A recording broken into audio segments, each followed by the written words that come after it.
Coming off the field today, I thought we had a really good practice. The intensity all week has really been good following the scrimmage. The one thing we've been putting a lot of emphasis on is just effort and getting to the ball, and the guys have really done that, right? So they've been straining, and, you know, the more hats we can get around the ball, the better tackling defense we're going to be, right? So that's the one thing we've been emphasizing as a staff, and the guys have done a good job with coming out to practice and doing what we've been emphasizing. Yeah, I was wondering if any dynamics have changed a little bit. I know you're passing game defensive coordinator, but I guess when we're out there, it seems like you're more with nickels and safeties, and Nick is more with corners. Are you guys continue to mix it up throughout practice? That's the primary thing that we're doing, but we also kind of play off of each other. It will still be days where he take the safeties and nickels, and I take the corners as well. You know, Coach Perry, he does a phenomenal job. He brings a lot of wisdom and intelligence to the game from being in the NFL and obviously from playing and coaching under Coach Saban. He brings a really good dynamic to the room. So I lean a lot on him. He lean a lot on me, and it's a we-and-us kind of mentality, and that goes for the players as well. Is that any different than in the past? No, it's not. No. I am curious. You've got a lot of new faces back there. You've got a couple of familiar faces at safety, right? But a lot of new faces. How difficult has it been? Because you got guys with a lot of experience, veteran guys. How difficult has it been to figure out like who your guys are, first team, second team, all that kind of stuff? Yeah, good question. So for us, I mean, we see a unit, right? We see a collection of guys that's going to be able to contribute. You know, obviously you got to take the field with 11 guys for the first play, but the second play, it can be a whole different unit that goes out there. We got a lot of guys that's earning trust. You know, some have earned it and some are still in the process of earning it, right? Because it's a lot of new guys on the back end. But this is probably the most depth position or group that I've ever been around. You know, a lot of guys with experience, as you mentioned, a lot of guys that have played a lot of football, and, you know, again, we trust, you know, so it's going to be a no-name group. You know, like for us, it's a we-and-us mentality, as I just mentioned, not an I and me. And I've been really impressed with the selfless acts that the guys have been, you know, possessing every day. Coach, we saw Larry, I think, at the Hog today during fastball. Just how much of that is he still doing? Is he still bouncing around quite a bit? We still trying to figure out the best, you know, 11 and, you know, playing into their strengths and the things that they need to improve at as well. Larry understands the big picture of the scheme, so he could be at Hog one play, free safety the next, or at boundary safety the next, or at money when we go down, you know. So again, he understands it, so, you know, we can move him around a little bit just to get the best guys on the field. I think Caleb Wooden did a little bit of that during the spring. Is he doing that at all, or is he mostly focusing on safety this fall? He's doing some of it as well. You know, his primary right now is free safety to the field. You know, Caleb comes obviously from Auburn, and he's brought a lot of experience with him as well. He's a guy that's, you know, continuing to grow into a leader. And I've been really impressed with his energy at practice, his consistency, and, you know, his communication skills as well. And the last one for me, Jordan Young. We didn't get to see him any in the spring. Just how has he looked, and how does he kind of take into that Hog position? You know, I had to remind myself that Jordan hadn't played football since December, you know, when we first started. And the progress he's made since practice one has been phenomenal. You know, every day he's getting better and better and better. He was here in the spring getting the mental aspect, but the physical piece he wasn't able to get. So I'm continuing to challenge him to increase his fatigue, right, his endurance, if you will. And but I've been really impressed with Jordan, and he gets better each and every day. Travis was in here the other day and said Miguel was one of the highest FBI guys on the team. So I was wondering if you could talk about maybe his makeup that makes him that way, and what kept him from getting more action last year. Yeah, well, we decided to redshirt Miguel last year. You know, he did play in 4 games, including the bowl. But he's a coach on the field. You know, he's someone that take a lot of pride into the mental aspect of it. And you see the time that he's putting into learning the scheme and just overall football. He does have a high IQ on the field. He has that about him, that it factor that you can't coach, you know, and again, he's a coach on the field, and once he's done playing football, I told him, Lord willing, if I'm a head coach, he's going to be my defensive back coach. He's that type of player. And, you know, it's from a physical standpoint, he's elevated his game as well. You know, he's improved his man coverage. He playing with good eye discipline, and that's obviously what you need on the back end. So I see Miguel putting himself in position to have a really big year. The third year of you and Travis together, what's the value? Like, what do you see personally as the value that brings? Well, just the more time you spend with somebody, the deeper the relationship get and the more you understand each other. You know, Travis is like a brother from another mother, right? And the moment we met day one when we worked at another institution, is like I had known him for 10 years. And he holds me accountable. I'm able to hold him accountable. And it's obviously healthy for the staff on defense and obviously for the players as well. So, man, it's a joy to show up and work with him every day. Sam Pittman does something that's a little unique. All of the assistant coaches come through during camp and during the spring, and I think it affords you guys an opportunity to, you know, improve your public speaking, thinking on your feet. What do you think of being able to do that as an assistant coach? Well, this is great experience, you know, for me to be able to sit and, you know, have this interview in front of you guys. You know, that's professional development for me with the goals I have in front of me. You know, Lord willing, I want to be a defensive coordinator like Coach T will and work to become a head coach as well. So as much exposure that we get a chance to get in front of you guys and answer questions, and, you know, again, it's professional development. So I appreciate Coach Pittman for allowing us as a staff to get this experience, because all head coaches don't do that. So it shows that he trusts us as coaches. And, again, I'm grateful for the opportunity. We heard from Sam and a few other coaches that a lack of communication led to chunk yardage in the scrimmage. What specifically do you want to see improve for Saturday? Yeah, good question. Really is just improving communication. I mean, there's no such thing as over communicating, right, to make sure everybody is on the same page, and there's no such thing as a wrong call as long as they're all playing the same call, right? So, you know, for us, you gain trust through communication, right? And you cut guys free whenever you don't communicate. But I'm going to say this. Any lesson that you learn throughout camp, as long as you apply it throughout the course of the season, it was a valuable experience. You know, so for us, we continue to work on our daily habits, being consistent with the way that we communicate within our daily routine is something that we got to continue to harp on, right? So when it comes to the secondary, again, the offense can't operate without a quarterback, and the defense can't operate without a secondary that communicates at a high level. So for us, that's the first way you eliminate explosive plays, and that's the first way that you create big plays for the defense, is by communicating and being on the same page.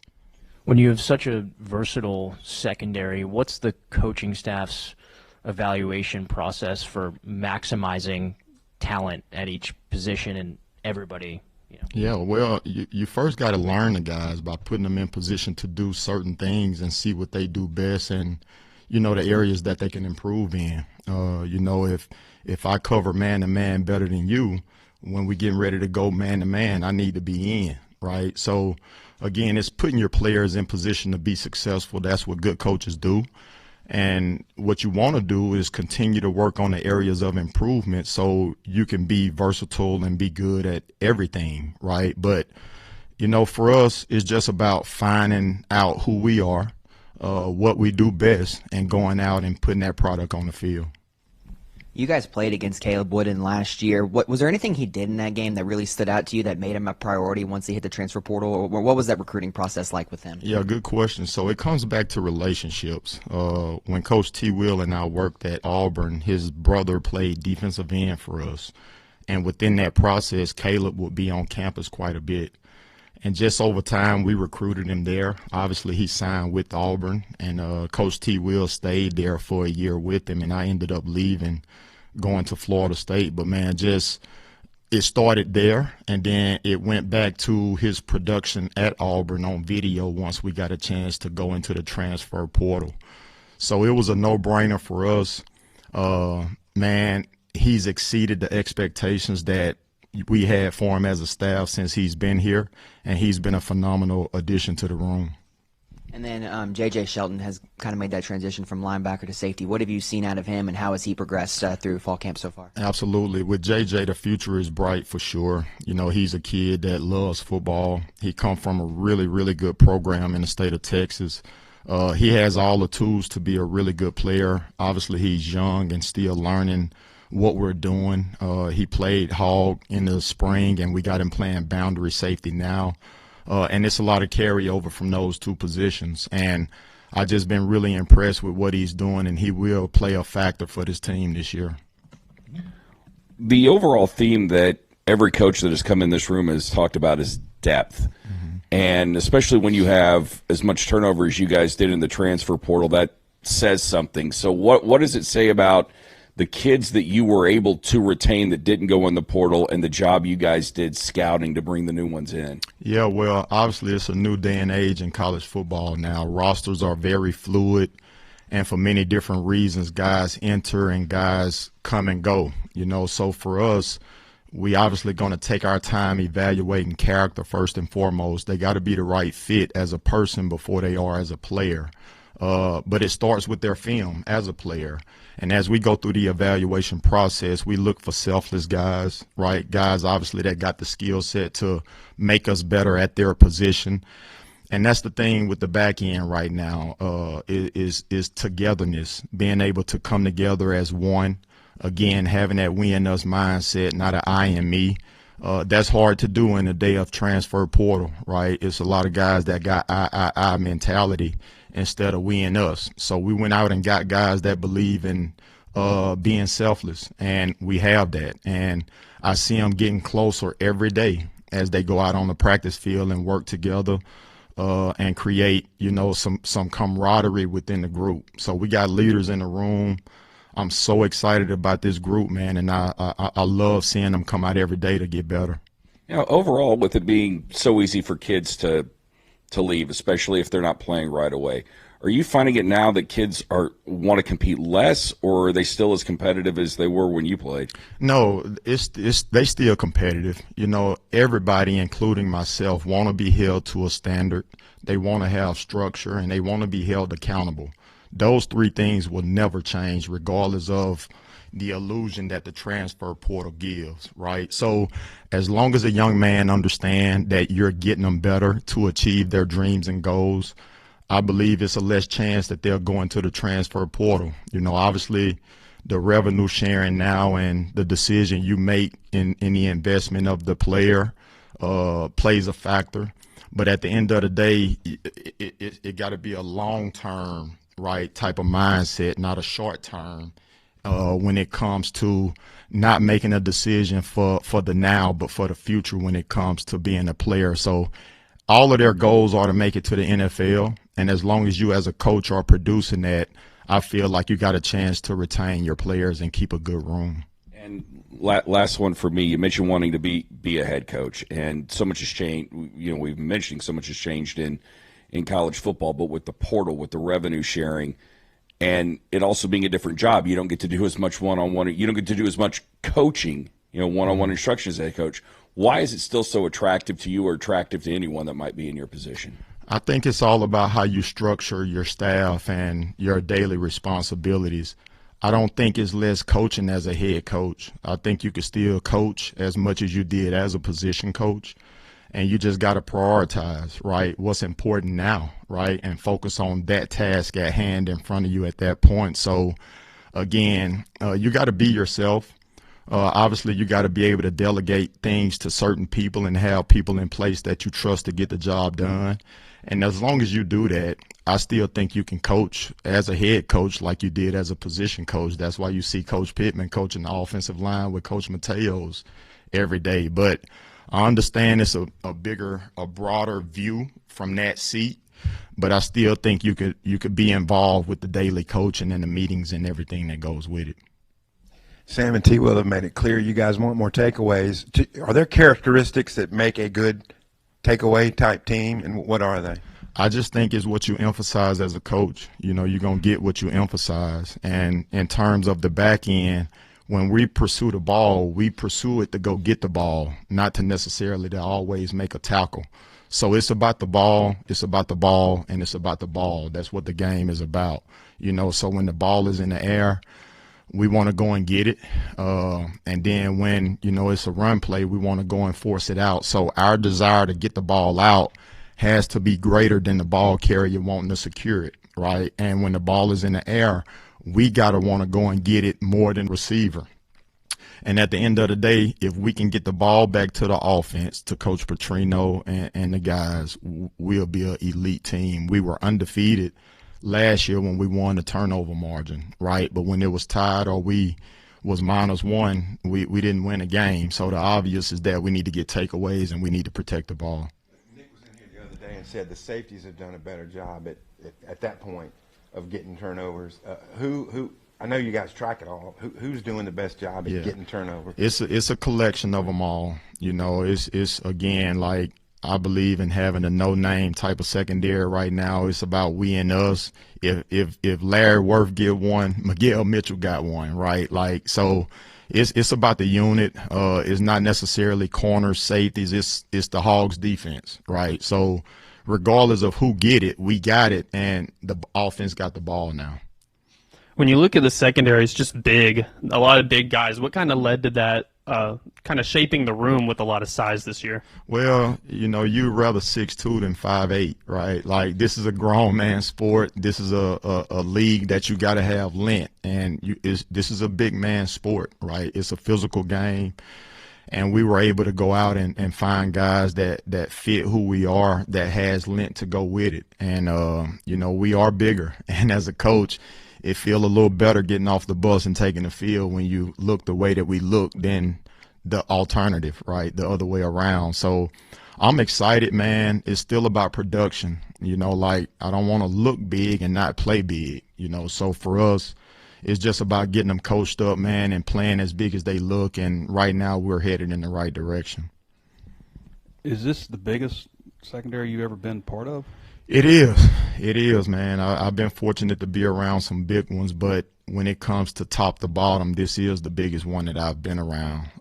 Now, the good thing is that they big and can run, right? It's still about speed as well because of the position that I coach. So they not just big, they big and can run. And we just got to continue to work on the things that we got to get better at every day, which what we talked about earlier, the communication. It's going to be three things, man, for us that we want to create as a routine. That's being disciplined, being consistent, and just having elite communication. And that's what develops trust. When I look at your background, the year before you took over Florida State, they were one of the worst pass defenses in the country, steadily rising up those ranks all the way up to number 4 nationally. Mm-hmm. Looked like on that track at Arkansas. Yes, here's sir. where the bad numbers come in of last year. 248.9 yards per game last. And there's 11 people out there. No, it's not all secondary.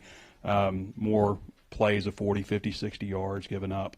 What about that? I mean, that had to stick in your craw, obviously. What about that has changed, in your opinion, to make those numbers a lot better this year? Obviously, a lot of new players. Yeah, well, my first year here, which was 2023, we got off to a really good start in terms of, the pass game defense. And we were more of a deny ball team, which is man-to-man, right? And we did a good job with that. Last year, some trust in certain areas was lost, and we went to more of a zone and less man. And now we're getting back to who we were, which is a man-to-man team, deny the ball and using zone more as a changeup. And Coach T. Will is an aggressive play caller, which is who we are, right? And so with that, I like the personnel that we have. I like the trust factor that we have with the players and the coaches. So for us, it's just about getting back to the details and challenging guys early in the down and late in the down. And, again, making sure we do our part to buy the defensive line some time to get to the quarterback. And you mentioned being the biggest, but, like, obviously things have changed the last few years, but is it also the most veteran group? I mean, there's a lot of seniors in that secondary. Yeah, it is, man. It's a lot of experience. Guys coming from other places have played a lot of ball as well. So I would say, yes, it is the most experienced secondary as well. Coach Shakur Smalls is a guy we didn't really get to see in the spring. He came over in the summer, but from what we've seen in the fastball, looks like he's kind of worked his way into the two deep a little bit there. What have you seen from him? What kind of ways can he impact the team this year? Yeah, his consistency and his want to get better every day. He loved football. I'm so excited that we were able to get Shakur he came from Maine. He's been a great addition to the room. Head is spinning a little bit because he just got here in June, and so he's still learning the playbook. But when he knows and he can get his cleats in the ground and play football, he go out and make plays. So the main thing for me as a coach is getting him caught up with the scheme of things, so he can go out and play fast to the utmost ability that he has. Yeah, just to follow up on what you said earlier, I mean, when you're with the secondary, do you also equally emphasize that a dropped interception is dropped by everybody? Absolutely, no doubt. Yeah, that's been a disappointing thing. We've gotten our hands on numerous balls throughout the last few practices, and some we came away with, some we didn't. And based on my experience, when you drop one and you missed an opportunity, there to follow, it don't be good. So again, we got to capitalize on those opportunities. We got to come away with takeaways. I've been impressed with the way we've been able to get our hands on balls, but we can't have missed opportunities. I want to ask you a little bit more on JJ because, I mean, Larry's kind of a unicorn moving all over, but usually at safety he's moving down to linebacker. And I think he was recruited as a linebacker, at least that's what he was listed at, and then you guys are working him at nickel and now at boundary safety. And I believe also he was one of the fastest guys on the defense in summer testing and stuff. Just I was wondering if you could expound a little bit on that and the decision to move him from linebacker and then to nickel and then now to safety. Yeah. First, it started off just with his skill set. JJ, he's somewhat that tweener, if you will, not as big to be inside the box, but big enough to be a defensive back. And once we were able to get him here and actually see how well he moved and can run and pick up what we're doing from a schematic standpoint, we needed a little more help at Hog. So we moved him outside, and that was a really good fit for him. And now he's at boundary safety. It fits the room and the personnel better by putting him at boundary safety. And he's going to be able to help this football team. But he has a unique skill set to where, similar to Larry, he can do a lot of things, so we think we found his home at boundary safety, but again, you will see him play some Hog at times as well. And back to Larry, I know you said it's everybody in the defense, but when you look at his measurables, he's all of 6'4", 226, 40.5-inch vertical, strong, fast. What is it? And maybe coming from Jacksonville State was a bit of a, spin his head a little bit going from that level to this, and you also worked him a lot of different positions. But now that he's kind of more settled in the defense, knows all the positions, all that ability, what is his ceiling? I mean, the sky is the limit, right? He can be as good as he want to be. Larry is a Sunday player, right? He brings a lot of value. He shows up every day. He's Mr. Consistent. He brings a lot of value to special teams as well.